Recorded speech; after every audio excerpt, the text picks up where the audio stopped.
Welcome to your daily dose of hope. I'm Phyllis Nichols, and I'm glad you're here.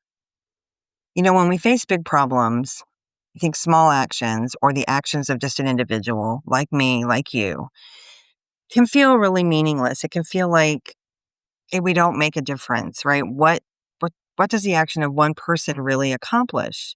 Right now there are really significant things happening in the world, things that feel really big, and they are big. And they can make us feel powerless. How can one person stop a war or a military action? How can one person try and feed people who are going hungry or get medical care to people who need it? What can one person really do? And, the answer, and I'm reminding myself of this every day, is more than we think. A lot of big challenges are rarely solved all at once. They're solved piece by piece through conversations, by making decisions to speak up, by looking at new ideas or new options. Sometimes it's just the action to step forward and say, hey, I want to be part of a solution. Small actions change the relationship we have with the problem too. It no longer feels like something overwhelming. It feels like something where we can contribute. And each time we do something, it reminds us that progress is possible.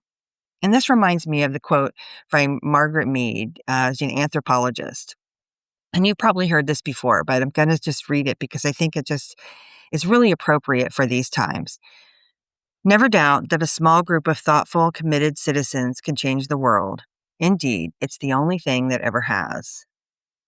This reminds us that significant change almost always comes from dedicated local actions rather than some massive immediate consensus. Hope isn't always loud. It's not always pushy. Sometimes it's the quiet and steady showing up as the next small step. Big problems can make small steps feel insignificant, but real progress happens one step at a time. This podcast is part of the Sound Advice FM network. Sound Advice FM, women's voices amplified.